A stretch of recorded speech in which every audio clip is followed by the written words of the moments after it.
Hello everyone. Welcome to my YouTube channel commerce Vega. कैसे हैं आप लोग? सभी लोग ठीक होंगे। और आज का जो हमारा टॉपिक है वो है रिवोल्यूशन अकाउंट।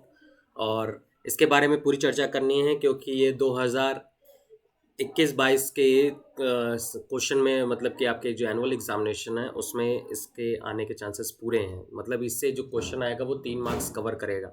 मतलब आपको एक रिवोल्यूशन अकाउंट बनाने को आएगा ही आएगा, उसके साथ पार्टनर्स कैपिटल अकाउंट बनाने को आएगा जो कि 3 मार्क्स को, जो कि पार्टनर्स कैपिटल अकाउंट 2 मार्क्स का होगा, रिवोल्यूशन अकाउंट 3 मार्क्स का होगा। तो हम इसके बारे में आज बात करेंगे। इस इस क्लास को पूरा देखिएगा। जिसको भी रिवोल्यूशन अकाउंट में कोई दिक्कत है उसका ये पूरा कॉन्सेप्ट क्लियर हो जाएगा। ठीक है। तो सबसे पहले इस चैनल को सब्सक्राइब एंड लाइक कर दीजिए और सभी लोग से शेयर करिए। जितने लोग को रिवोल्यूशन अकाउंट नहीं आता, जितने लोग को आता भी है, वो इसे रिवीजन करें। ठीक है। सबसे पहले रिवोल्यूशन अकाउंट होता क्या है मैं ये बता दूं आपको। देखिए, पहले से मैंने बना रखा है। रिवोल्यूशन अकाउंट एक नॉमिनल अकाउंट होता है। ठीक है। नॉमिनल अकाउंट का रूल होता है कि वो प्रॉफिट और लॉस को रिकॉर्ड करता है। किसको रिकॉर्ड करता है? प्रॉफिट और लॉस को। रिवोल्यूशन अकाउंट सिर्फ किसके प्रॉफिट और लॉस को रिकॉर्ड करता है? एसेट्स एंड लायबिलिटीज के। किसके? एसेट्स एंड लायबिलिटीज के प्रॉफिट को रिकॉर्ड करता है। ठीक है, बात समझ में आई?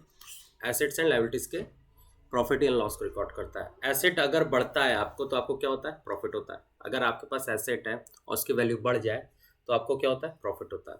लायबिलिटीज अगर बढ़ती है तो भी आपको प्रॉफिट होता है।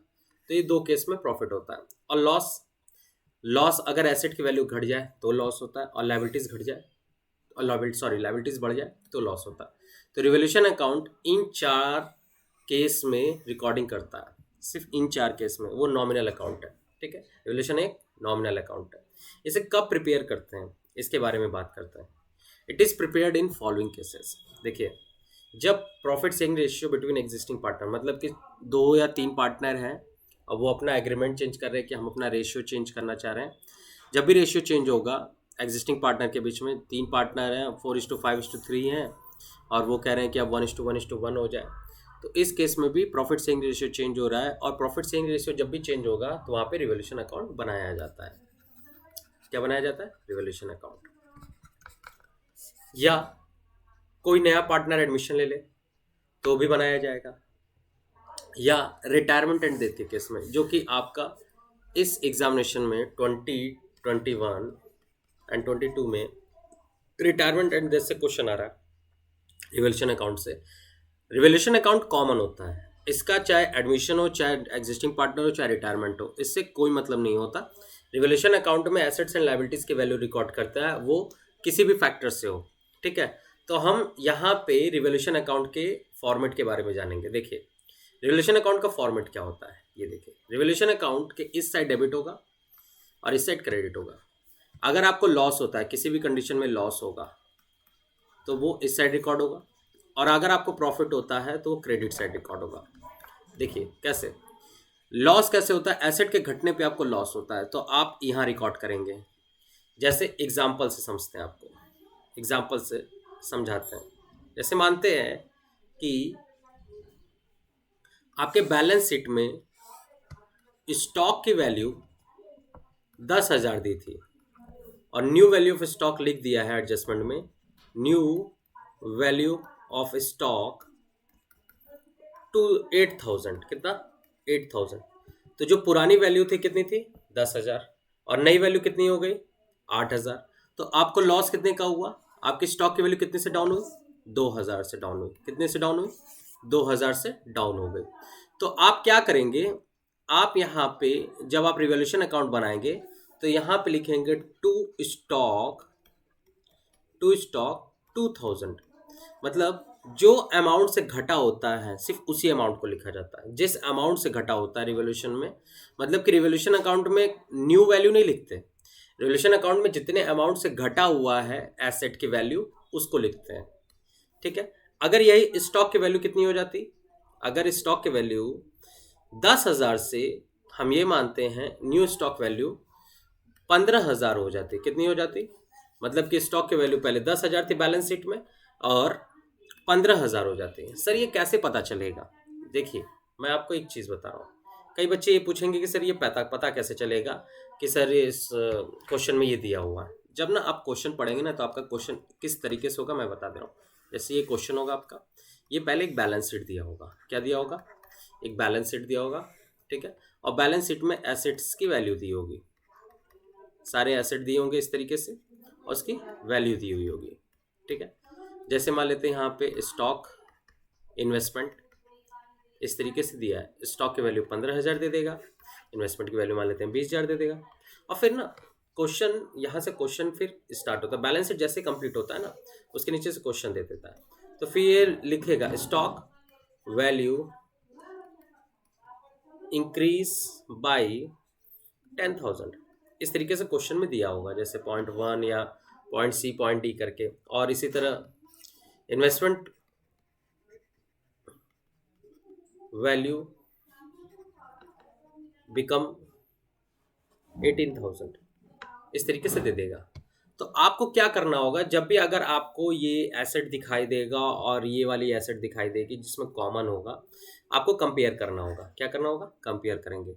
यहाँ पे देखेंगे स्टॉक की वैल्यू कितने से इंक्रीज हो रही है, इंक्रीज हो रही है 10,000 से इंक्रीज हो रही है। मतलब कि जो पहले 15,000 की वैल्यू थी स्टॉक की, अब वो कितनी हो गई? न्यू वैल्यू 25,000 हो गई। आपको प्रॉफिट कितने का हुआ? 10,000 का प्रॉफिट हुआ। इस 10,000 को आप क्या करेंगे, फिर आप जैसे ही नीचे जाएंगे आप एक रिवोल्यूशन अकाउंट बनाएंगे। फिर आप क्या बनाएंगे? रिवोल्यूशन अकाउंट बनाएंगे, ठीक है। क्या बनाएंगे? रिवोल्यूशन अकाउंट बनाएंगे। यहाँ लिखेंगे प्रॉफिट हो रहा है कि लॉस हो रहा है? प्रॉफिट हो रहा है। प्रॉफिट हो रहा है तो यहाँ लिखिएगा बाई स्टॉक, कितना, जितने से प्रॉफिट हुआ है, 10,000 का प्रॉफिट हुआ है, इस साइड लिखिएगा, ठीक है। फिर इन्वेस्टमेंट, इन्वेस्टमेंट कितने का है? 20,000 का है। Investment value become 18,000। अब देखो पहले इन्वेस्टमेंट की वैल्यू कितनी थी? 20,000 थी। अब इन्वेस्टमेंट की वैल्यू कितनी हो गई? 18,000 हो गई। तो आपको क्या हुआ है? लॉस हुआ है। कितने का लॉस हुआ है? 2,000 का लॉस हुआ है। तो इस 2,000 के लॉस को आप क्या लिखेंगे? डेबिट साइड लिखेंगे, टू इन्वेस्टमेंट, टू इन्वेस्टमेंट 2,000। देखिए क्वेश्चन, सॉरी 20,000 लिख गया, ये 2,000 है।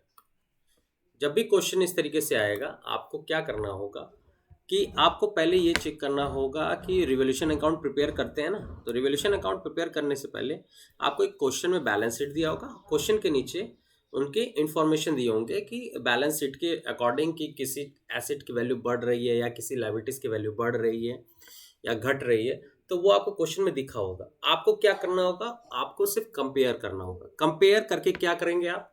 कंपेयर करने के बाद अगर आपको लगता है कि वो प्रॉफिट हो रहा है, एसेट बढ़ रहा है तो प्रॉफिट हो रहा है, तो उससे आप इस साइड रिकॉर्ड कर दीजिएगा। जितने से बढ़ रहा है, कितने से, जितने से बढ़ रहा होगा उसको आप किस साइड रिकॉर्ड करिएगा? इस साइड रिकॉर्ड कर दीजिएगा। और जितने से घट रहा होगा उसको इस साइड रिकॉर्ड कर दीजिएगा, ठीक है। लायबिलिटीज के केस में भी होता है। लायबिलिटीज अगर बढ़ रही होगी तो आप इसको इस साइड रिकॉर्ड करिएगा और घट रही होगी तो इस साइड रिकॉर्ड करिएगा, ठीक है। ये है रिवोल्यूशन अकाउंट का फॉर्मेट। रिवोल्यूशन अकाउंट में और सारी चीजें क्या होती है मैं ये बता देता हूँ। जैसे देखो रिवोल्यूशन अकाउंट जैसे ही आप क्या कर लेते हैं कि आप प्रिपेयर कर लेते हैं, आप जैसे ही अमाउंट सारे लिख लेते हैं, अमाउंट सारे लिख लेते हैं रिवोल्यूशन अकाउंट में, क्या कर लेते हैं? रिवोल्यूशन अकाउंट में सारे अमाउंट लिख ले लेते हैं, फिर उसकी टोटलिंग करते हैं। क्या करते हैं? टोटलिंग करते हैं। कई बच्चे इसकी गलती करते हैं, टोटलिंग करते हैं और टोटल करके देखते हैं कि कौन सा साइड बड़ा है, क्रेडिट साइड बड़ा है कि डेबिट साइड बड़ा है। अगर आपका क्रेडिट ग्रेटर देन डेबिट आ जाए, मतलब कि ये साइड ज़्यादा बड़ा हो जाए इस साइड से, डेबिट साइड से, तो आपको प्रॉफिट होता है। क्या होता है? प्रॉफिट होता है। जब आपका क्रेडिट साइड ज़्यादा बड़ा हो डेबिट साइड से, तो आप क्या करिएगा? क्रेडिट वाले अमाउंट को इधर, क्रेडिट वाले अमाउंट को दोनों साइड लिखिएगा। किस साइड? दोनों साइड क्रेडिट वाले अमाउंट को। एग्जाम्पल से मैं समझाता हूँ आपको। आइए जैसे प्रॉफिट के केस में करते हैं। देखिए इमेजिन करते हैं कि हमने एक रिवोल्यूशन बनाया, एक रिवोल्यूशन अकाउंट बनाया, ठीक है। और उसमें क्या किया कि हमें टू स्टॉक 1,00,000 मान लेते हैं, सिर्फ मैं सिंगल ले रहा हूँ, होने के तो बहुत कुछ हो सकता है। मतलब टोटल क्रेडिट साइड 1,00,000 आ रहा है और इस साइड 80,000 आ रहा है। अरे सॉरी, यहाँ बाई करूंगा मैं, बाई स्टॉक और यहाँ लिखेंगे टू इन्वेस्टमेंट 80,000 लिख दिया मैंने, या टू लाइबिलिटीज या टू क्रेडिटर करके कुछ भी, मतलब कि जिससे कि हमें घाटा 80,000 का हो। हमें इधर फायदा हो रहा है 1 लाख का और घाटा हो रहा है 80,000 का, तो मेनली हम 20,000 रुपये कमा पा रहे हैं, मतलब कि रिवोल्यूशन से हमें 20,000 रुपये आ रहा है। तो हम क्या करेंगे, अगर 1 लाख क्रेडिट साइड ज़्यादा, 1 लाख आ रहा है क्रेडिट साइड और डेबिट साइड 20,000 आ रहा है, 80,000 आ रहा है, तो हम दोनों साइड 1 ही लाख रुपये लिखेंगे। क्या लिखेंगे? 1 लाख लिखेंगे, क्योंकि हमको उसको बराबर करना है। 1 लाख लिखने के बाद यहाँ 20,000 की कमी है, तो ये मतलब कि ये 20,000 की कमी है, तो ये 20,000 का आपको प्रॉफिट हुआ है, क्योंकि आपको क्रेडिट साइड ज़्यादा है। तो इसको आप क्या करेंगे, profit transfer to partners capital account XYZ। अगर मान लेते 3 पार्टनर है तो 3, 2 पार्टनर है तो 2, ठीक है। अगर मान लेते 5,000, 5,000 और 10,000, तो मिला के 20,000 इस तरीके से ट्रांसफर करेंगे। जस्ट रिवर्स हो जाएगा, अगर डेबिट साइड 1 लाख हो जाए और क्रेडिट साइड 80,000 हो जाए, तो ये जो प्रॉफिट ट्रांसफर है ये इस साइड हो जाएगा, और इस बार ये बाय लॉस ट्रांसफर हो जाएगा। क्या हो जाएगा? बाय लॉस ट्रांसफर हो जाएगा। और यहाँ पे आप कितना कर देंगे? 80,000। मैं आपको करके ही दिखा देता हूँ, जैसे एक एग्जांपल से। फिर से इसी एग्जांपल को लेते हैं, ठीक है। मैं इस बार लेता हूँ, इस साइड मैं 1 लाख लिख लेता हूँ रिवोल्यूशन अकाउंट के टोटल करके, और इस साइड 80,000 लिख लेता हूँ, ठीक है। तो आप यहाँ देख सकते हैं इस बार डेबिट साइड ज़्यादा है क्रेडिट साइड के, डेबिट साइड ज़्यादा है क्रेडिट साइड के, तो जो साइड ज़्यादा होता है हम उस साइड को लिखते हैं। जब आपका डेबिट साइड ज़्यादा होता है क्रेडिट साइड के, तो आपको लॉस हुआ है। क्या हुआ? अगर आपका डेबिट साइड ग्रेटर देन आ जाए क्रेडिट साइड से, तो आपको लॉस होता है, याद रखिएगा इस बात को। फिर आप क्या करेंगे, इस बार बाय लॉस ट्रांसफर करेंगे। कितना? एक्स में, वाई में, जेड में 5। इमेजिन कर रहा हूँ मैं कि 5 5 10 है, ठीक है। रेशियो के अकॉर्डिंग टू ओल्ड रेशियो करते हैं हम इसको। किसके रेशियो करते हैं? Old ratio. ओल्ड रेशियो जो भी दिया क्वेश्चन में, जो रेशियो देता है उसके बारे में बात करेंगे। इसके ऊपर एक क्वेश्चन हम करेंगे अगली क्लास में, ठीक है। ये 20,000। सो इस तरीके से हम रिवोल्यूशन अकाउंट प्रिपेयर करते हैं। रिवोल्यूशन अकाउंट का एग्जाम्पल हम अगली क्लास में प्रिपेयर करेंगे। सो आपको ये क्लास कैसी लगी मुझे ज़रूर बताइएगा कमेंट सेक्शन में, ठीक है। और आपको कोई भी दिक्कत है तो मुझे आप व्हाट्सअप कर सकते हैं, जो नीचे नंबर चल रहा है, ठीक है। So thank you everyone. इसे शेयर ज़रूर करिएगा अपने जितने भी फ्रेंड्स हैं सभी लोगों से।